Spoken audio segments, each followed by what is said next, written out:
Merci, Monsieur le Président. Mais tous les responsables macronistes qu'on reçoit répondent à nos questions par des réponses. Je suis désolé, il y a un moment, il faut arrêter, quoi. Non, mais il faut arrêter. Et Monsieur le rapporteur, vous pouvez pas être content. Je dis ce que je veux. C'est vous. On est en commission d'enquête. Donc, mais si, mais non, mais vous avez eu tout pouvoir, pas vous, mais collectivement, pendant 5 ans. Donc c'est pas la faute des oppositions. Et il y avait 7 députés à l'Assemblée nationale. Donc ça va, quoi. Bon. Même pendant les 2 ans précédents, vous aviez encore une majorité parce que les LR, on savait très bien. D'ailleurs, on sait comment ça a fini. Bon.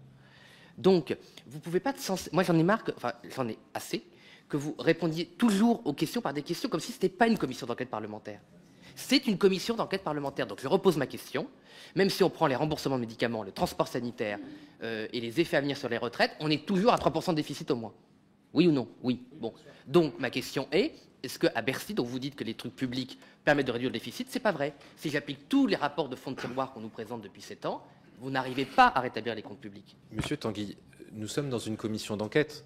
Donc quand vous dites « vous », en vous adressant à un acteur politique qui a une sensibilité politique, visiblement, vous sortez plus que moi du cadre de la commission d'enquête. Si vous vous adressiez au ministre que j'ai été, vous me demanderiez ce que le 22 septembre, en arrivant à Bercy, j'ai trouvé comme proposition.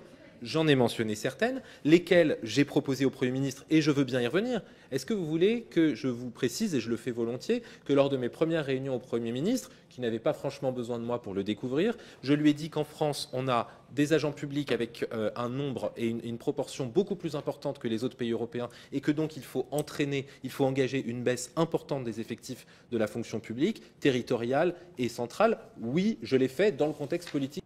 Vous n'avez aucun avis sur, à ce moment-là, s'il est possible ou pas de réduire le déficit?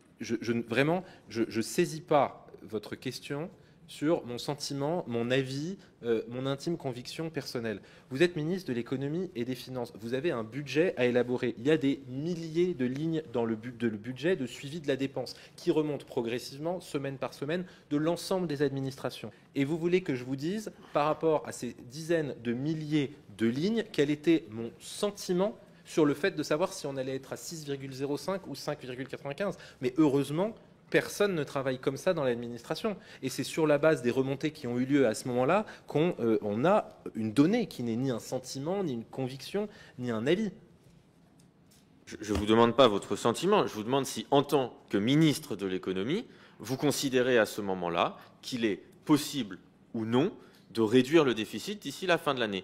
Parce que, et vous me dites que vous échangez avec Gabriel Attal et Bruno Le Maire, mais Gabriel Attal et Bruno Le Maire considèrent tous les deux, et l'ont dit notamment au Sénat, qu'il était possible à ce moment-là de ne pas finir à 6,1 de déficit si un certain nombre de mesures étaient prises.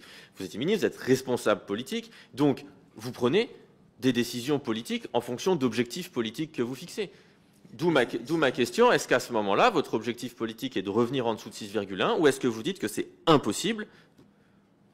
À nouveau, ce sont les attributions du ministre en charge des comptes publics, qui est, lui, destinataire du suivi de la dépense et qui, lui, peut dire à quel point on réduit le déficit dans les 2 mois et demi qui restent. Et quand il vous reste 2 mois et demi d'exécution budgétaire, les 5 jours, 10 jours qui passent entre le 5 septembre, nomination de Michel Barnier, 22 septembre, mon arrivée à Bercy, sont des jours décisifs, dans lesquels, par exemple, ni Gabriel Attal ni Michel Barnier ne peuvent dire exactement ce qu'il s'est passé et qui mène à une nouvelle estimation qui nous arrive plutôt à la fin du mois de septembre et qui permet aussi à ce moment-là de savoir quelles sont les remontées des comptes sociaux, des comptes des collectivités. Donc j'entends que vous voudriez que je vous dise c'était impossible ou c'était possible, mais l'honnêteté et la réalité administrative, le fonctionnement m'oblige à vous dire qu'il n'y a pas de réponse aussi simple à apporter puisque c'est une remontée permanente en fin d'année sans avoir la vue, je l'ai dit tout à l'heure au rapporteur, sur le suivi actualisé jour après jour en direct de la dépense. J'entends ce que vous dites, mais... Juste une question, excusez-moi, juste de relance. Là, vous venez de dire, c'est le ministre des Comptes publics, ce que vous avez dit. Sur le suivi de la dépense. D'accord.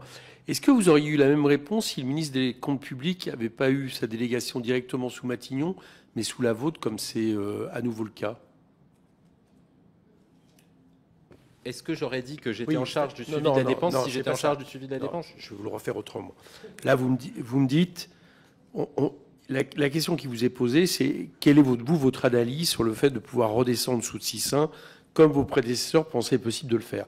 Et vous dites, je ne suis pas ministre des Comptes publics. D'accord? Donc, en gros, C'est pas moi qui ai cette responsabilité. Bon. Décrivez les éléments. D'accord. Donc ma question, c'est est-ce que si le ministre des Comptes publics avait été directement relié à votre ministère, comme c'est à nouveau le cas, par exemple, pour Amélie de Montchalin par rapport à M. Lombard, ou prédécemment de M. Attal ou de M. Cazenave par rapport à Bruno Le Maire, au lieu de l'être directement à Matignon, est-ce que vous auriez eu la même réponse en termes de responsabilité sur la question? Parce que là, J'essaie de comprendre. Est-ce que c'est bien de la responsabilité c'est-à-dire politique que moi, du ministre en charge? Quand on a interrogé Bruno Le Maire sur les questions de finances, de budget, jamais, à aucun moment, il nous a dit ce n'est pas mon domaine, c'est celui du budget et de ses ministres. Il nous a jamais répondu ça, jamais. Oui, d'accord. Mais donc vous me répondez ça. Donc la différence entre vous et votre prédécesseur Bruno Le Maire ou de votre successeur Éric Lombard, c'est que votre ministre des Comptes publics, lui, il est relié à Matignon. Mais surtout, il n'est pas relié à moi. Je sais, c'est ce que je dis. Donc c'est pour ça que ma question, c'est quelque chose qui a été nouveau, qu'on a tous remarqué. Ma question était, est-ce que vous me feriez la même réponse si ça n'avait pas été le cas? Je suis navré, je crois que je comprends vraiment pas votre question. Écoutez, mais si, est-ce que ma responsabilité, si je suis ministre des Comptes publics, est-ce que ma responsabilité...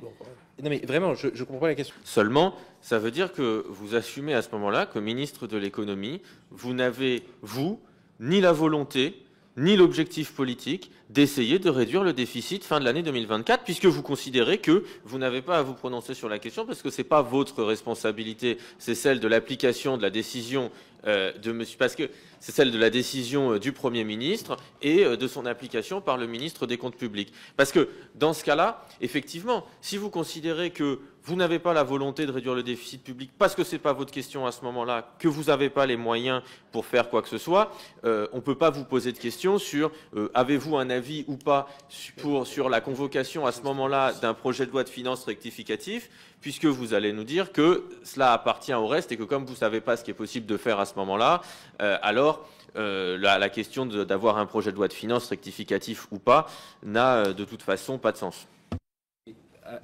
Avec beaucoup de rhétorique, vous avez changé les mots. Je n'ai jamais parlé de volonté. Enfin, je veux dire, non mais pardon, mais c'est pas une question de volonté en fait.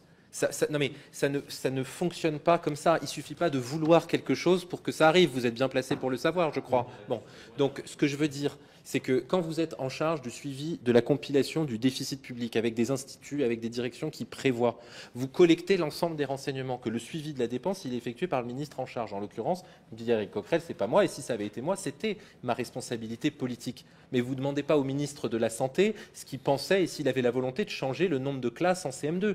Bon. Et donc, vous ne me demandez pas de faire le suivi de la dépense alors que je ne suis pas chargé du suivi de la dépense. Je peux vous donner mon avis personnel, mon avis, mon sentiment par rapport à ce que j'ai perçu, mais ce n'est pas comme ça qu'on travaille. C'est sûr, on peut avoir une discussion agréable sans doute autour d'un café où on se demande si c'était au fond comment ça se serait passé, mais c'est de l'uchronie. C'est pas comme ça qu'on travaille. On travaille avec les remontées comptables qui ont lieu tous les 2-3 mois et qui donnent un état des faits. Mais ma question, elle avait pour objet de savoir à quoi sert un ministre de l'économie. Si c'est simplement d'acter ce que proposent les services, on se demande à quoi sert un ministre. C'est ça le sens de ma question. Il y a une fois, Monsieur le maire, et il a eu raison, à rehausser par rapport à ce que proposait la Direction générale du Trésor. Bon, un coup de chance. Voilà, donc c'est possible. Vous auriez pu dire non, vous êtes trop... Non, là c'est excessif. Vous avez quand même quelques contacts, je suppose, avec les entreprises, la distribution, etc. En disant, mais attendez, vous ne savez pas ce qui se passe en France. Là, Alors, sur la question de à quoi sert un ministre, je vous laisserai y répondre quand vous occuperez vous-même ces responsabilités, parce que je ne vais pas répondre pour moi, c'est trop difficile comme question. Sur la question de savoir... Je vais prendre votre question exactement dans l'autre sens. Si tous les prévisionnistes de la Direction générale du Trésor, des administrations m'avaient dit c'est 1-1, et que j'étais arrivé, vous voyez, un peu en ministre monarchique, et que j'avais dit moi je ne le sens pas, je vais le mettre à 0,7%. On aurait cette discussion maintenant et vous me diriez, mais diable, sur quelle base avez-vous pris cette discussion? Parce que vous avez appelé quelques entreprises. Le fonctionnement de l'État ne peut pas être celui-là quand vous êtes aux responsabilités. Vous êtes forcément appuyer sur des éléments. J'aurais pu choisir, puisque c'est la prérogative, en tout cas, j'aurais pu choisir de recommander au Premier ministre d'appliquer une croissance de 0,7% qui était proposée par l'OFCE. C'était pas le consensus, c'était les prévisions. Non, c'était pas le consensus. C'était par définition, il n'y avait pas de consensus. C'était d'appliquer la prévision d'un des instituts. Et j'aurais pu le faire, mais j'avais des arguments au sein de mon administration qui me laissaient penser, et qui me laissent toujours penser, que nous pouvons avoir des prévisions supérieures à cet institut.